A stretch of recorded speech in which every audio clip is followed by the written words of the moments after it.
Students, welcome to Sabat academy. MHT CET 2020 के exams चल रहे हैं। Hope so everyone is doing very well. जिन बच्चों के एग्ज़ाम्स होने बाकी है उन सभी को all the best from Sabat academy. Students, जिन बच्चों के एग्ज़ाम्स हो चुके हैं उन क्वेश्चन पेपर्स को एनालाइज करके ये पता चला है कि प्रीवियस ईयर्स के कुछ क्वेश्चंस जो हैं वो रिपीट हुए हैं। So isn't it a good news for the students those who are gonna appear, isn't it? So students जो अपेयर करने वाले हैं उनके लिए तो ये काफ़ी ज़रूरी है कि प्रीवियस ईयर्स के क्वेश्चन पेपर्स को रेफ़र करना ही है एक बार। Okay, so based on that good news हमने इस आज का सेशन डिज़ाइन किया है, that is MHCET 2020 examinations organic chemistry का ये जो सेशन है, इस सेशन में हम डील कर रहे हैं प्रीवियस ईयर्स के क्वेश्चंस के साथ। एंड इस सेशन में we have considered direct questions. ऐसे और भी बहुत सारे सेशंस आएंगे जिसमें हमने स्किलफुल क्वेश्चंस, रिएक्टिव सीरीज वाले questions and so on cover up किया हुआ है, but this session is particularly on direct questions, या फिर हम बोल सकते हैं straightforward questions. So students, do like our videos and do subscribe our videos so that आपको नोटिफिकेशंस मिले आगे के अपकमिंग वीडियोज़ के लिए। सो चलिए आज का सेशन शुरू करते हैं। इस सेशन का first question is what type of sugar molecules is present in DNA? That is sugar molecule, DNA में जो शुगर मॉलिक्यूल प्रेजेंट है उसका टाइप क्या है? Okay, first of all a D3-deoxyribose। Students, हमने बायोमॉलिक्यूल्स में पढ़ा है एक D3-deoxyribose नाम का शुगर इट्स नॉट प्रेजेंट। सो ऑप्शन ए तो कैंसिल हो गया। What about option B, that is D-ribose? Students, ribose sugar is seen in RNA, तो DNA की बात हो रही है तो RNA का तो option not valid. Next C option is D2-deoxyribose, so obviously this is the desired option. But आगे का ऑप्शंस भी चेक कर लेते हैं, that is D option D, glucopyranose. Students, glucopyranose हमने देखा है कि एक तरह का मोनोसैकेराइड है and monosaccharides is actually sources of monosaccharides भी हमने देखा है, काफ़ी डिटेल स्टडी किया हुआ है बायोमोलिक्यूल्स को, but disaccharides are not present in DNA। Okay, and this is a very factual question. ये एक तरह का फैक्ट है कि DNA में जो शुगर मॉलिक्यूल प्रेजेंट होता है वो सिर्फ और सिर्फ डीऑक्सीराइबोज शुगर ही होता है। ओके, सो आंसर सी और solution C is the solution for this question. Next, the acid. Yes, the acid which contains both hydroxyl, that is OH, and carboxylic acid, that is COOH group. Both the members are present in the acids. अच्छा, दोनों groups जो है एक ही acid में present हो। Okay, is it possible? Yes. So option सारे check करने पड़ेंगे। थैलिक एसिड्स, स्टूडेंट्स अगर आपको इसके आंसर्स पहले से ही पता है that it's very well enough. Okay, बहुत अच्छी बात है, दैट मीन्स आपके कॉन्सेप्ट्स काफ़ी क्लियर है। But what I would suggest is सारे ऑप्शंस को हम रिवाइज कर लेते हैं, बिकॉज एक तरह का रिविजन हो जाएगा एंड ऑप्शंस पता होने के बाद भी हम सारे स्ट्रक्चर्स को एक बार देख लेंगे फिर से। सो थैलिक एसिड का structure, that is option A. Phthalic acid के स्ट्रक्चर को अगर देखें तो this is the benzene ring and phthalic acid हमने गैब्रियल थैलेमाइड रिएक्शन में भी देखा है, isn't it students? Thalic acid when it is hydrolyzed it gives it is made amide, thalamide, and then it is being used for Gabriel thalamide reaction. Yes, adipic acid along with hexamethylene diamine is used to make nylon 6,6, isn't it students? ये एक तरह का revision हो रहा है ना, CH2 twice C double bond OH. So as you have seen, यहाँ पे भी कार्बोक्सिलिक एसिड प्रेजेंट है एंड यहाँ पे भी कार्बोक्सिलिक एसिड ग्रुप, बट हमें तो दोनों चाहिए, तो ऑप्शन सी की तरफ फोकस करते हैं, दैट इज ग्लूटरिक एसिड। अच्छा, glutaric acid COH-C double bond O, CH2 methylene group thrice is present and then आगे again carboxylic acid group. Okay, so A, B, C हमने तीनों में देख लिया कि सिर्फ और सिर्फ कार्बोक्सिलिक ग्रुप ही प्रेजेंट है। चलिए एक बार सैलिसाइक्लिक एसिड का स्ट्रक्चर भी देख लेते हैं। Okay, COOH to the benzene ring and then OH at the first position. Okay, the next position. So this is the structure of salicylic acid. Isn't it students? तो salicylic acid में दोनों groups present हैं, that is hydroxyl and carboxylic group. So option D is the correct option. Okay, moving on to the solution दिया गया है D. Moving on to the next question, that is identify the compounds in which phosphorus, that is P, exists in oxidation state of +1. तो इस questions में काफ़ी सारे formulas हैं, तो we are revising those formulas. Let's have a look into all the 4 options. चारों options को एक बार सॉल्व कर लेते हैं. H3, that means +1 के बेसिस पे it will be giving +3 oxidations. O3, 2 into 3 will give -6, तो P का हो जाएगा +3. So oxidation state for P here is +3. But what about the second option, that is B? So for B, the option oxidation state will be, for hydrogen here also it is +3, for oxygen it is -4. So to balance it, obviously phosphorus will be having +1 oxidation state. And the second option, that is phosphenic acid, holds phosphorus oxidation state as +1. तो चलिए C को भी देख लेते हैं. Pyrophosphorus acid, that is H4, तो इसका हो जाएगा +4. O5 means it gives 10, 2 into 5 becomes 10, -10, and here it will be +6. तो यहाँ पे हो जा रहा है +6, which is not valid. And orthophosphoric acid के लिए भी देख लेते हैं, +3, so here it becomes +5, and for oxygen it becomes, sorry, it is -8. Okay, so +5, तो यहाँ पे हो गया +5. Even this is also not valid. तो हमें हमारा desired option जो कि सही है वो पता चल गया, that is option B. Okay, so solution here is B.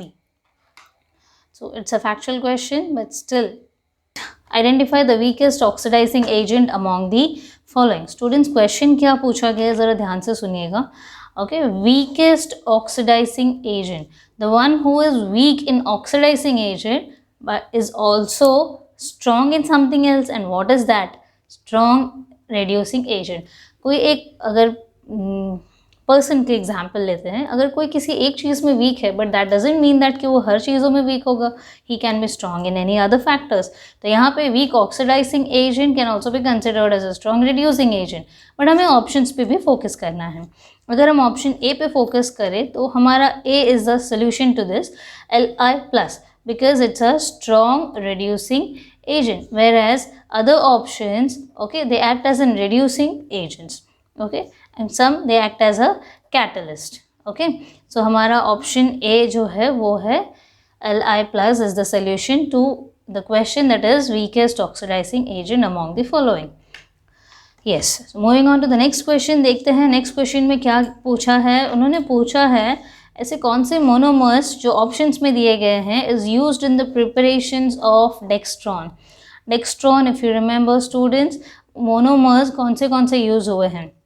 हमने पॉलीमर्स भी पढ़ा है. अंडर पॉलीमर्स हमने देखा है कि कौन से यूनिट्स बनाने, कौन से पॉलीमर बनाने के लिए मोनोमर्स कौन से यूज़ होते हैं. So first is lactic acid and glycolic acid.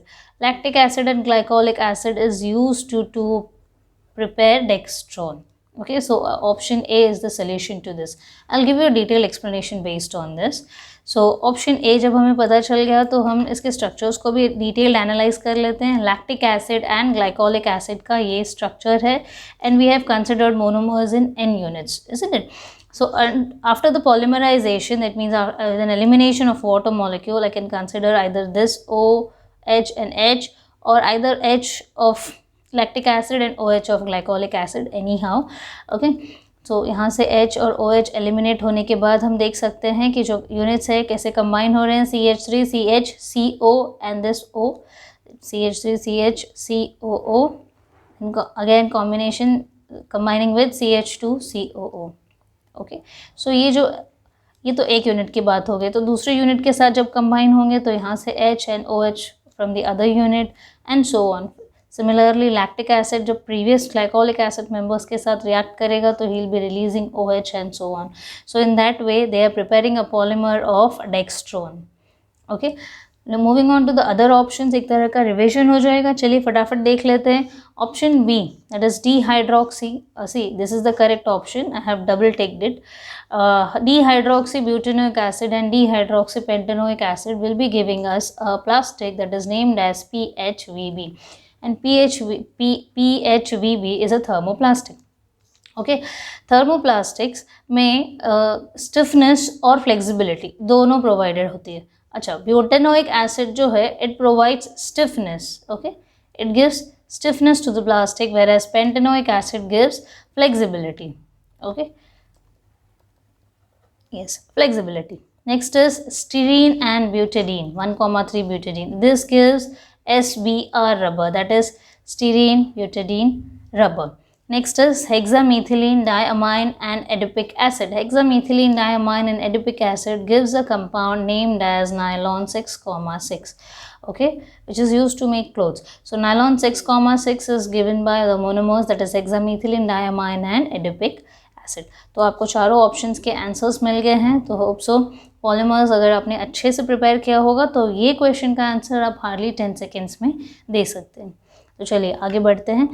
Which among the following compound does not act as, see the question is does not act as a reducing agent. So options है water, B is H2S, H2O, H2S, H2SE and H2TE. Students, B, C, D options are hydrides of group 16. Okay, they are hydrides of group 16. And now, since they are hydrides, they will be obviously acting as a reducing agent, whereas water, it doesn't, it never ever acts as a reducing agent. So solution to this question is my option A. Except water, all hydrides of group 16 acts as a reducing agent. If we want to give the order of these hydrides, so this order can be given as H2S, then lesser than H2SE, then lesser than H2TE. Okay, yes. So moving on to the next question, that is which of the following process is not used to preserve the food? Is not used. Okay. Irradiation, students, irradiation is the one which kills the bacteria who causes food poisoning. Okay. Addition of salt, salts में हमने आचार पापड़ pickle बनाते वक्त देखा होगा कि mummy तो हमेशा प्रिजर्व करने के लिए क्या करती हैं, एडिशन ऑफ सॉल्ट करते हैं, isn't it. Next is addition of heat, तो ऑप्शन बी भी नहीं है. एडिशन ऑफ हीट देखा होगा, just to avoid milk getting spoiled, we supply some amount of heat to it, okay, before it gets spoiled. So addition of heat is also used to preserve the food, whereas hydration is the one with the process in which absorption of water takes place. अच्छा, किसी चीज़ में अगर आप water add करोगे तो obviously it won't be preserving the food, isn't it? तो option DB, which of the following process is not used to preserve the food? So option D भी हम, sorry, I should have ticked it. Option D जो है हम क्या करते हैं, food preservation के लिए यूज़ नहीं करते. अच्छा, इरेडिएशन का मैंने बताया, इरेडिएशन भी तो यूज़ नहीं होगा ना, जो फूड पॉइजन कॉजिंग बैक्टीरियाज है उसे तो मार देता है. दैट मीन्स कहीं ना कहीं अगर बुरी चीज़ों को मार रहा है तो अच्छी चीज़ों को सपोर्ट भी कर रहा है ना, तो इरेडिएशन भी नहीं होगा. Okay, it helps in preserving the food. So option D is the correct solution to this question. चलिए next question, which among the following is not a mineral of iron. Not a mineral of iron. Okay, आपको नाम से ही समझ में आ गया होगा students, haematite तो है, ओके, मैग्नेसाइट, हेमेटाइट तो है ही. अच्छा, इसके फॉर्मूलेज भी लिख लेती हूँ. Fe2O3, this is the formula for hematite. And what about magnesite? Magnesite के फॉर्मूला है Mgco3. तो आप देख सकते हैं कि मिनरल ऑफ आयरन में Fe आना कंपल्शन है, तो FeO2 मतलब ये तो है ही, वेराज बी नहीं है क्योंकि इसमें Mg आ रहा है. अब सी का देखते हैं फॉर्मूला. सी का फॉर्मूला होता है FeO.Fe2O3. ओके, इसमें भी Fe प्रेजेंट है, that means even option C is a mineral, whereas if I see Fe2CO3. Okay, siderite, which is also called as iron carbonate, तो Fe2CO3 आयरन कार्बोनेट भी कहा जाता है. आप देख सकते हैं कि इसमें भी Fe है, that means option B is the solution. Okay, it's a mineral of magnesium, Mg, isn't it? Next is nitration of which among the following compounds yield cyclonite. Okay, cyclonite is also called as RDX. Yes, correct, which is used as an explosive. Yes, अगर nitration for formaldehyde देखें, okay, formaldehyde whenever it reacts with amines it gives urotropine. तो साइक्लोनाइट तो देगा ही नहीं। अच्छा, यूरोट्रोपाइन जो देगा उसका क्या है, अब I will be focusing on B as well. जो यूरोट्रोपाइन देगा, मैंने इसका स्ट्रक्चर ऑलरेडी एक्सप्लेन किया है। यूरोट्रोपाइन after nitration, see this nitration means in presence of concentrated HNO3 and concentrated H2SO4. then C पे फोकस करते हैं फिलहाल। C, this is urotropine. Okay, urotropine, when it reacts in presence of nitric acid and sulfuric acid, that is nitration process, it gives us a compound named as cyclonite, okay, which is also said as RDX. Now what about other options, ma'am? Yes, we'll be focusing on, see, benzaldehyde. This is the correct option. Formaldehyde is not the option, correct option. Benzaldehyde on treatment. अच्छा, benzaldehyde का structure, benzaldehyde जब nitration process को undergo करेगा, okay, it will be giving us a compound that is nitrobenzaldehyde, HNO2, sorry, NO2, okay, nitrobenzaldehyde. Next D options पे focus करें तो benzaldehyde भी तो हमें साइक्लोनाइट नहीं देता। डी की बात करें अगर, acetaldehyde ammonia, acetaldehyde ammonia itself is an unstable compound and it doesn't undergoes nitration reaction. Okay, so hope so यहाँ तक आपको कोई डाउट्स नहीं है। क्वेश्चन, नेक्स्ट क्वेश्चन क्या है, which of the following statement is incorrect, okay, is incorrect related to HBr, that is Hoffman bromamide degradation reaction, okay, HBr reaction. Now students, HBr reactions का mechanism एक बार देख ले, एक तरह का quick revision. So mechanism में what happens is amide, they undergo the amide when it is reacted in presence of Br2 and NaOH, it gives a compound, and when further it gives an alkyl bromide. Then when it is further reacted with NaOH, why? Just to eradicate this acidic hydrogen. So hydrogen along with OH, with an elimination of water molecule, what it gives is N minus Br. अब यहाँ पे जो है हमारा rate determining step पता चलता है, and it also undergoes SN2 reaction. Now what does SN2 reaction say is this, जो N minus member है, he will be forming a double bond with C. As you can see, N minus member is donating an electron and forming a double bond with C, और C के साथ तो double bond already था ही, but what about this R? Okay, तो C के साथ जो R connected है, अच्छा अभी आप देख सकते हो पहले क्या था, जब नाइट्रोजन ने एक डबल बॉन्ड दिया, that is N double bond C double bond O, अभी कार्बन की कैपेसिटी कितनी है 4, ओके, बट यहाँ इसके साथ R भी कनेक्टेड है, तो दिस इज नॉट पॉसिबल ना। But what about this Br which was connected to N, so इस R ने N के साथ अटैचमेंट फॉर्म कर ली, एंड ये Br इज बीन रिप्लेस्ड, मतलब एक साथ ही दोनों काम हो रहा है, Br निकल भी जा रहा है और उसको रिप्लेस कर दिया हमारे अल्काइल ग्रुप ने। Okay, so it can be said in one statement that is R has replaced Br। So R ने जब Br को रिप्लेस कर दिया तो हमारा कंपाउंड बन गया R N double bond C double bond O। And further जब हमने इसको हाइड्रोलाइज किया, okay, in presence of water, अच्छा हाइड्रोलाइज करेंगे स्टूडेंट्स तो क्या होगा, मैं यहाँ पे आपको एक्सप्लेन कर देती हूँ। ओके, तो this is my structure of water, okay, this is the structure of water, और ये मेरा कंपाउंड है। सो यहाँ पे एक तरह का क्लीवेज बनेगा, that means double bond break होगा। अच्छा, एक बॉन्ड ब्रेक करने के लिए एक मेंबर्स का एडिशन, और दोनों बॉन्ड्स ब्रेक करने के लिए दो मेंबर्स की एडिशन चाहिए। तो यहाँ पे जो दो हाइड्रोजन्स हैं, they will go with RN, and जो CO अकेला है वो फॉर्म हो जाएगा CO2। So with the formation of CO2, that is if I right it in expanded form, ये C double bond O, C double bond O, and हमारा compound बन गया प्राइमरी अमाइन। ओके, तो ये एक तरह का रिविजन सेशंस ही है, जैसे मैंने कहा है। तो हमने हॉफमैन ब्रोमामाइड डिग्रेडेशन मैकेनिज्म भी देख लिया, एक तरह का उसका रिएक्शंस भी रिवाइज कर लिए बेस्ड ऑन दिस क्वेश्चन। तो चलिए ऑप्शंस की तरफ बढ़ते हैं। Reaction is useful for decreasing length of carbon chain, ये स्टूडेंट्स। अच्छा, अगर हम पहले देखें जो अमाइड हमने लिया है, that is this amide, CR double bond O NH2, okay, just to avoid this confusion, मैं ये लाइन इरेज कर दे रही हूँ सो दैट मिक्सअप नहीं हो। यस, तो ये जो हमारा अमाइड है, इस के एंड में जो प्रोडक्ट बना स्टूडेंट्स वो क्या है, RNH2। तो आप देख सकते हैं ये कार्बोनिल ग्रुप हमारा मिसिंग है in the product side. So option A is also a correct statement, but we are in search of incorrect. So चलिए दूसरा ऑप्शन देखते हैं, it gives tertiary amine. Yes, ये हमारा सोल्यूशन है। C, it gives primary amine. नहीं भाई, हमने देखा है कि वो प्राइमरी अमाइन ही दे रहा है। एंड डी ऑप्शन बोल रहा है कि एक्वस और अल्कोहलिक KOH। सी, बेस तो बेस होता है, हम KOH कंसिडर करें या NaOH कंसिडर करें, okay, but that too with 1 unit of bromine. Okay, so हमें हमारा सोल्यूशन भी मिल गया, that is solution is B. Okay, so next question की तरफ देखते हैं।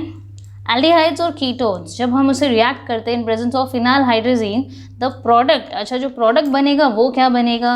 अच्छा, एल्डिहाइड्स और कीटोन्स तो हमें पता है, एल्डिहाइड्स क्या होता है RCHO एंड कीटोन्स होता है RC double bond O R dash. Okay, R dash, they can be same और डिफरेंट। यस, अभी इसका रिएक्शंस का मैकेनिज्म, इसका रिएक्शंस देख लेते हैं। ओके, सोल्यूशन भी इसके साथ ही मिल गया होगा आपको, दैट इज बी, बट वो कैसे आया एक बार देख लेते हैं। एल्डिहाइड्स एंड कीटोन्स दोनों हमने कंसिडर किया है in presence of phenyl hydrazine. आप देख सकते हैं फिनाइल हाइड्रोजीन के साथ रिएक्ट करते वक्त with an elimination of water molecule, as I have encircled there, with an elimination of water molecule, the compound so formed is phenyl hydrazone. Okay, इसीलिए solution B हमारा correct है। This is my phenyl group and the remaining is phenyl hydrazone. Next, ketone के साथ भी carbonyl group तो है। See, I am not at all bothered about any R or any H attached to my carbonyl group. I am just bothered about the carbonyl group. तो इसीलिए aldehyde और ketone दोनों के साथ हमें जो reactions मिलेंगे, वो reactions के बाद जो product मिलेंगे वो same product होगा। ओके, सो यहाँ पे भी वाटर मॉलिक्यूल के एलिमिनेशन के बाद हमें जो स्टार्ट करते हैं next question. Let's start with the next question, that is tert butyl methyl ether on treatment. अच्छा, tert butyl methyl ether। Okay, तो इसका स्ट्रक्चर बना लेते हैं स्टूडेंट्स। ये हो जाएगा CH3,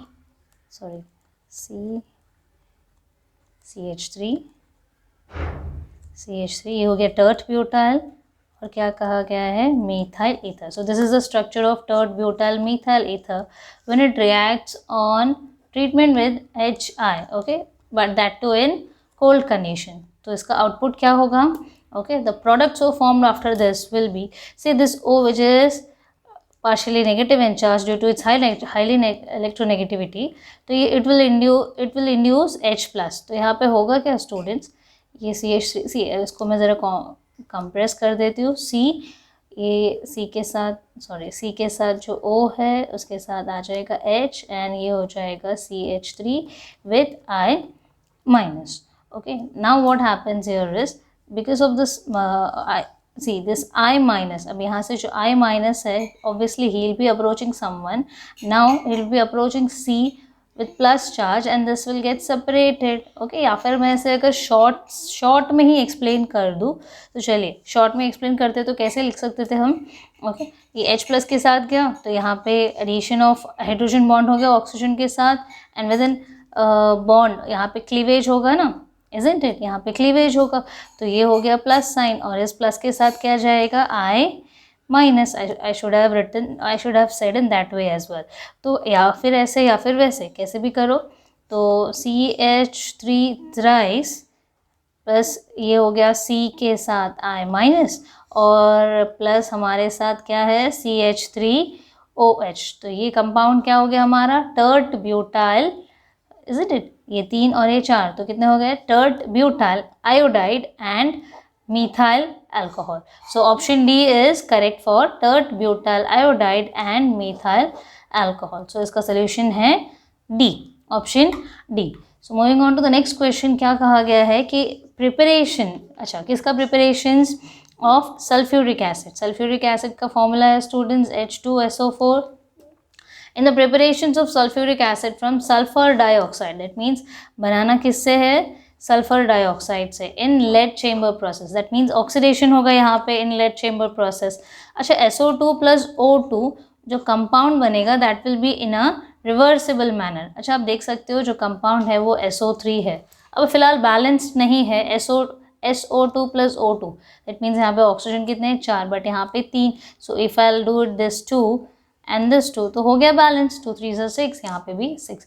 so this is in a reversible process. अब यहाँ पे जो कैटलिस्ट यूज़ होगा वो कौन सा होगा, इस क्वेश्चन का मोटो यही है. सो यहाँ पे जो कैटलिस्ट यूज़ होता है that is nitric oxide, that is option C. अच्छा, आपके अगर कॉन्सेप्ट्स क्लियर हैं, I know that you will be thinking about the further steps. अगर नहीं भी है तो एक क्वेश्चन आता है कि मैम सल्फ्यूरिक एसिड बनाना है सल्फर डाइऑक्साइड से. यस, तो यहाँ पे क्या है, फर्दर ऑन हाइड्रोलिसिस प्रोसेस ये क्या हो जाएगा, H2SO4. ओके, तो हमारा जो क्वेश्चन का सोल्यूशन है that is C, solution C. Okay, nitric oxide. So preparations of sulphuric acid, हमने क्या बनाया, हमने बनाया sulphuric acid that is H2SO4 in presence of nitric oxide as a catalyst from sulfur dioxide in a lead chamber process. Okay.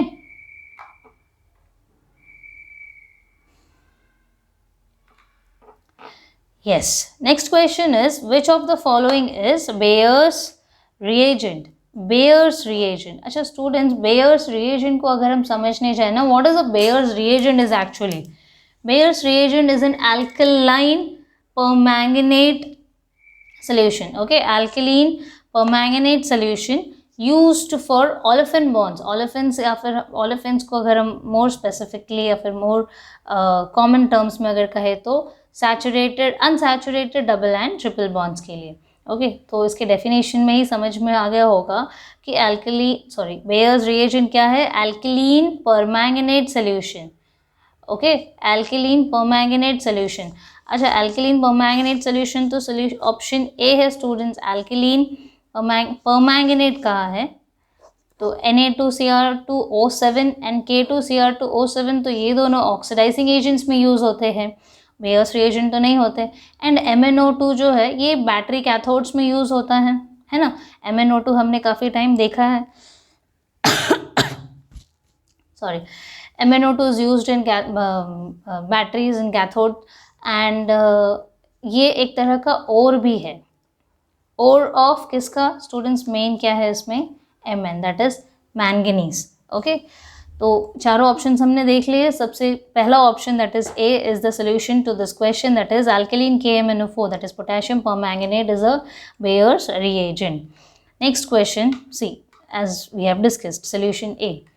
Next question that is, the solution is already visible.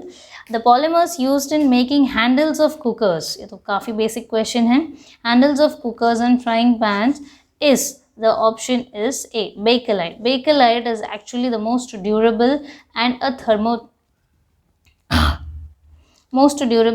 thermosetting plastic, whereas nylon 2, nylon 6 जो है ये ropes बनाने में काम आता है. PVC, this is polyvinyl chloride, आप देखा होगा ads and all में. Okay, this is used to make ropes and threads and all. Polyvinyl chloride, that is PVC, is used in making pipes and insulators and cable insulators and medicinal bottles and all में भी use होता है ये PVC plastics. Okay, whereas what about Orlon?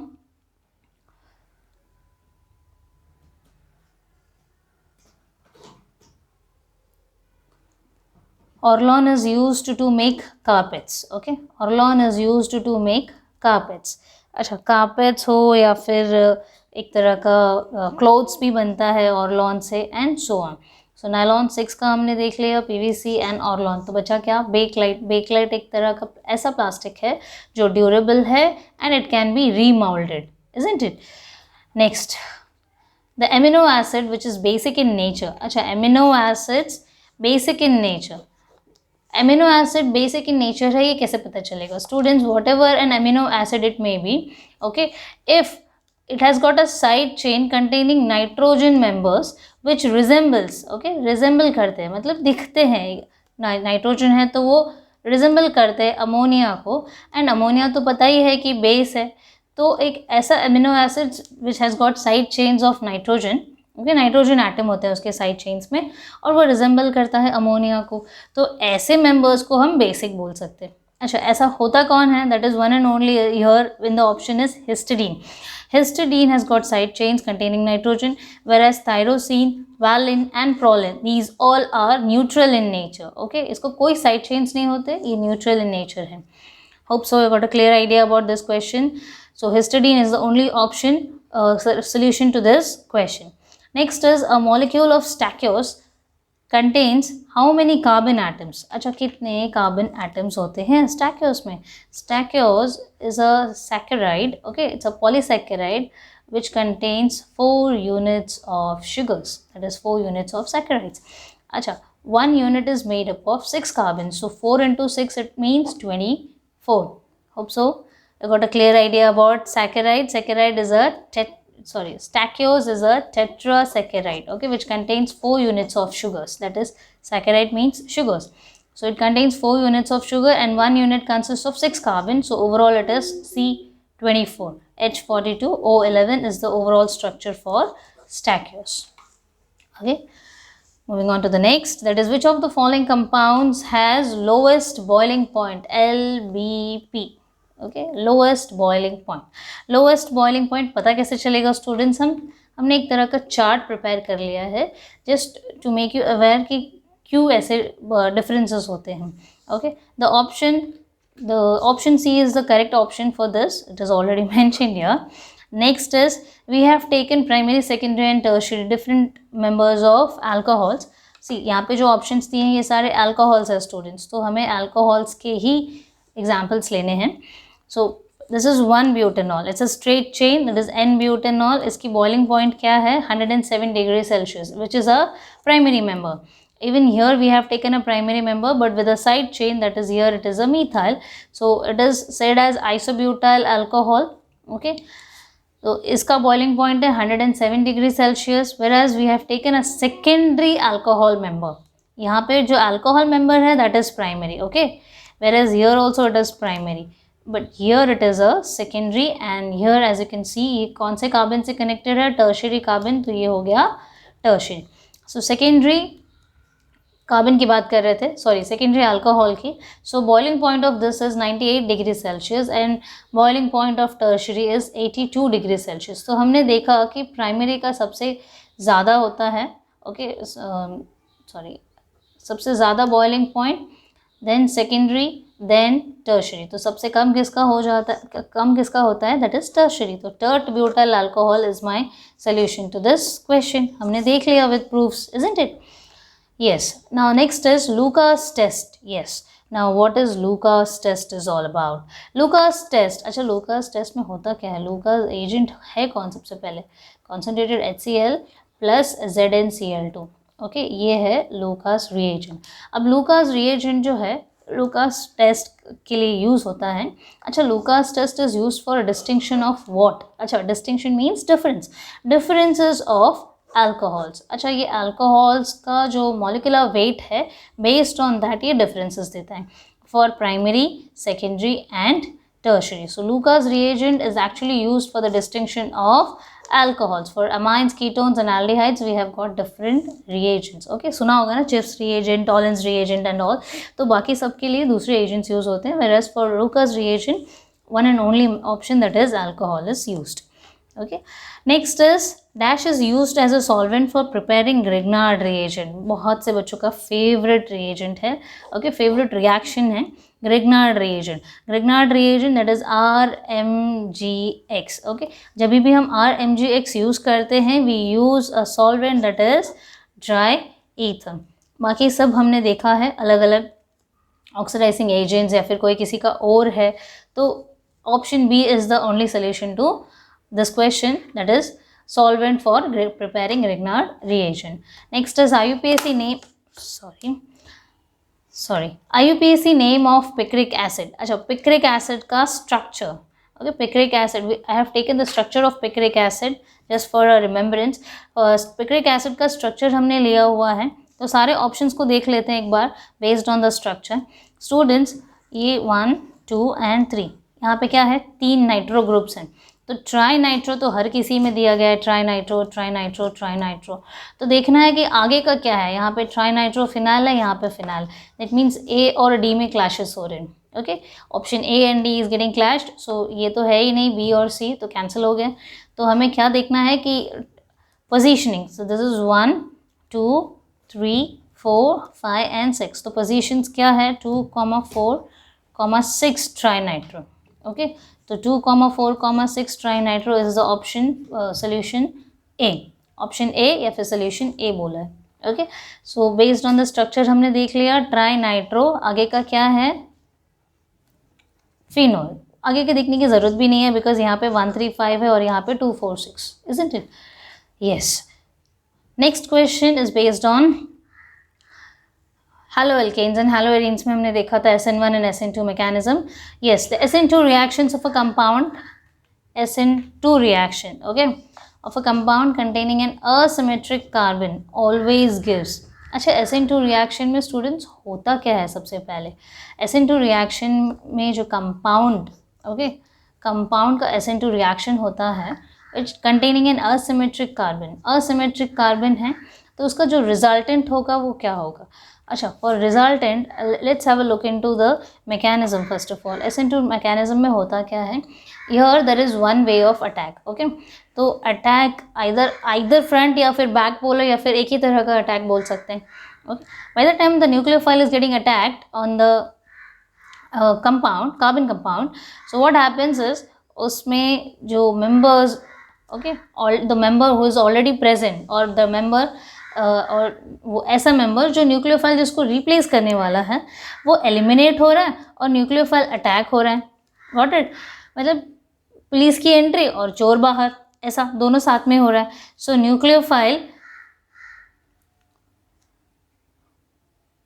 Addition of nucleophile and removal of nucleophile साथ में हो रहा है, that means X minus eliminate हो रहा है और न्यूक्लियोफाइल साथ में, तो यहाँ पे एडिशन एंड यहाँ पे removal. So once this X minus is getting removed and nucleophile का एडिशन हो जाता है तो जो कंपाउंड बन रहा है, as you can see X कौन सा साइड था, पहले राइट साइड था, बट अभी न्यूक्लियोफाइल कौन सा साइड आ गया, लेफ्ट साइड, तो यहाँ पे जो कंपाउंड बना स्टूडेंट्स वो कौन सा कंपाउंड बनेगा, इन्वर्जन। अगर राइट साइड बना होता तो we could have called it retention, okay, retention, and left side बन रहा है तो इसलिए हम इसे बोल रहे हैं इन्वर्जन्स। पहले कंपाउंड कैसा था, पहले कंपाउंड जो था वो क्राउडेड था इस तरफ, but now it has been crowded on the other side. So ये हो क्या रहा है स्टूडेंट्स, रिटेंशन एंड इन्वर्जन का कंक्लूजन्स बता रहा है। So SN2 reaction of a compound containing an asymmetric carbon always gives an inversion of configuration compound. पहले अटैक जहाँ पे था, अब कंपाउंड्स क्या हो गए, सारे उस तरफ चले गए। Okay, yes, so the solution is B here, inversion of configuration. Next, R-X, that is an alkyl halide, when it reacts in presence of NaOH, तो होता क्या है, this NaX combines together and gets eliminated forming an alcohol. So this above reaction is classified as a, अच्छा क्या हो रहा है यहाँ पे, this is Na plus OH minus और ये X माइनस, तो यहाँ पे क्या हो रहा है, न्यूक्लियोफिलिक सब्सटीट्यूशन हो रहा है ना, X माइनस निकल रहा है और OH माइनस ही आ रहा है। सो X minus is getting replaced by OH minus, so it is a kind of nucleophilic substitution reaction, isn't it? Yes, so we'll go with option A. So the number of carbon to carbon bonds in hexamethylene, okay, tetraamine, that is CH2, see ये CH2 कितनी बार है, 6 times and N is 4 times. तो hexamethylene amine का structure देख लेते हैं students, hexamethylene tetraamine, which is also the structure of urotropine. Okay, so as you can see क्या पूछा उन्होंने, C2C सिंगल बॉन्ड का number of C2C single bond. अच्छा students, can you see here there is not at all any C2C bonds. देखो यहाँ पे कोई bonds है क्या, नहीं, यहाँ पे कोई बॉन्ड है नहीं, यहाँ पे भी कुछ नहीं है, यहाँ पे भी कुछ नहीं है, आइदर और कहीं पे भी दिख रहा है आपको, कहीं पे भी बॉन्ड्स नहीं है। So will go with option D. Got it? So this is the solution to our previous question. Yes, so the next question is the conversion, okay, of ethyl bromide to ethyl iodide using sodium iodide and dry acetone. So this reaction is known as Schwartz reaction. Okay, let's have a look into the reaction. What they have said, conversion of ethyl bromide. See, this is my ethyl bromide, 1 two carbon members, okay, bond line structure में दिया गया है। Ethyl bromide when it is reacted in presence of ethyl iodide, okay, using sodium iodide use किया है, and dry acetone, this is the structure of dry acetone। तो ये हो क्या रहा है, इथाइल ब्रोमाइड को हमने इथाइल आयोडाइड में कन्वर्ट कर दिया, दैट मीन्स Br माइनस जो है वो I माइनस से रिप्लेस हो गया, okay, along with the side product that is NaBr, so which is less soluble in acetone, soluble नहीं है एसीटोन में। सो इस रिएक्शन को हम क्या बोलते हैं, जब कभी भी halides are getting replaced, that reaction is known as Swarts reaction.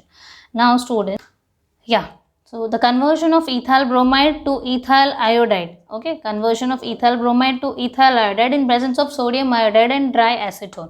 Now what happens here students is, obviously they have given a side product that is NaBr, which is less soluble in acetone, acetone में soluble नहीं है। So let's have a look into the reaction, what this kind of reaction is all about. So this reaction is called as, options are given here, is Schwarz reaction. So Schwarz reaction says that Schwarz reaction converts RF, मतलब it gives alkyl fluorides देता है, alkyl chloride और alkyl bromide से। So ये तो होगा ही नहीं, okay। Next Finkelstein reaction में क्या होता है, Finkelstein reaction gives alkyl halides। तो obviously हमें यहाँ पे क्या मिला students, alkyl halides। So before going into any conclusions, दूसरे options भी देख लेते हैं, that is Sandmeyer's reaction and Stephen reaction, okay। Sandmeyer's reaction क्या देता है, अराइल हलाइड्स देता है, ओके। फिंकलस्टन रिएक्शन क्या दे रहा था, alkyl halide, and Sandmeyer's reaction gives aryl halides. Now and that too aryl halides from diazonium salts, okay, from diazonium salts, I'll write it, diazonium salts. Next D is Finkelstein reactions, Stephen reaction, really sorry, that is Stephen reaction. Stephen reaction is used to prepare aldehydes and cyanides. I'll erase this X minus here so that you won't get confused. Yes, so Stephen reaction जो है alkyl halides, Stephen reaction is used for aldehydes, preparations of aldehydes and cyanides using chlorides, okay, tin chlorides, not just simply chlorides, that is SnCl2, okay, using tin chlorides। So हमने चारों reactions देख ले। Schwarz reactions में RF मिल रहा है by replacing Cl and Br। Finkelstein reaction में we get alkyl halides। Sandmeyer's reaction में we get aryl halides using diazonium salts with copper। and D जो है Stephen reaction, that is it gives aldehyde and along with cyanide members, but किसके साथ, using tin chloride, that is SnCl2। तो इसमें से चारों options में से जो हमारा वर्थ ऑप्शन है that is B, okay. So solution is B here. So moving on to the next question, which of the following is used as antiseptic, okay, antiseptic. अच्छा, एंटीसेप्टिक क्या होता है स्टूडेंट्स, जब हमें कोई चोट लगती है ना तो हम उसमें एंटीसेप्टिक अप्लाई कर लेते हैं, इज़न्ट इट? कहीं कुछ जल गया, कुछ चोट लग गई, कहीं ब्लीडिंग हो रहा है तो एंटीसेप्टिक्स यूज़ करते हैं। यस, तो let's have a look into the all the four options. Chloramphenicol,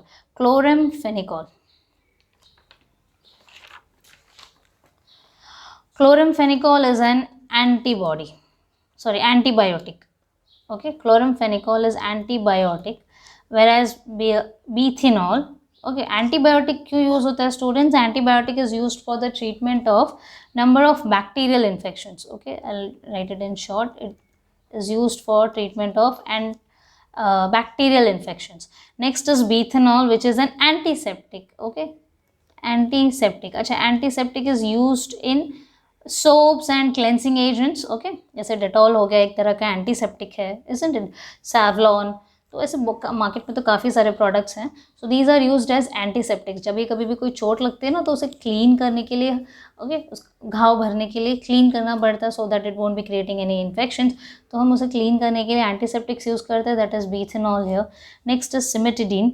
cimetidine is used as an antacid. Antacids क्यों यूज़ होते हैं स्टूडेंट्स? एसिड्स के लिए, ओके जैसे वायरस के लिए एंटीवायरस होता है, तो एसिड्स जब काफ़ी अमाउंट ऑफ एसिड्स प्रोड्यूस हो जाता है स्टमक में, वी यूज़ एंटासिड्स, जैसे आपने देखा होगा जेलुसिल, डाइजीन एंड ऑल, ये एक तरह के एंटासिड्स होते हैं. I am just talking about the local market availabilities. Next is chlordiazepoxide. Chlordiazepoxide, it acts as a tranquilizers. Okay, tranquilizers. Now this tranquilizers is used to treat anxieties, isn't it? Anxiety treatment के लिए use होता है. अच्छा, tranquillisers are also given to depression patients, मतलब उनका काम, because वो कभी कभी हाइपर हो जाते हैं, कि कभी कभी कुछ चीज़ों को लेकर बहुत स्ट्रेस्ड हो जाते हैं, कभी खुश होते हैं, कभी दुखी हो जाते हैं. तो tranquillisers even used for depression patients as well. So tranquillisers जो है वो ट्रीट करता है मेजॉरिटी केसेस में एंग्जाइटीज़ को. यस, सो हमें हमारा ऑप्शन सोल्यूशन मिल गया होगा. Which of the following is used as an antiseptic? That is option B. Okay, because rest are other options apart from my questions. Yes, so moving on to the next question. Yes, option B, methanol is the correct answer. Yeah, name the process that is employed to refine aluminium. अच्छा, aluminium के refinement के लिए कौन सा process use होता है? Okay, so let's have a look. Hall's process, option A. B. Mond's process. C. Hoops process. D. Serpuk's process. अच्छा, Hall's process, Mond's process, हमने तो काफ़ी सारे processes पढ़े हैं. So let's have a look. Hall's process में क्या होता है? Hall's process is used actually for smelting of aluminium. Smelting of Al. Okay. Whereas Mond's process is used to extract and purify nickel. And Hoops process is used for refining aluminium, whereas Serpuk's process is used for purification, okay, for purifying bauxite, for purification of bauxite ore which contains silica and other impurities. Okay, so Hall's process is used in smelting of aluminium, Mond's process is used for extraction and purification of nickel, whereas Hoops process is used for refining aluminium, and Serpuk's process is used for purification of bauxite ore containing various impurities as of silica and etc. Okay, so we have got the option, that is solution is C. So we have done with this direct question sessions here. Hope so you have got a clear idea about these questions, and I have tried my level best to make you understand these questions.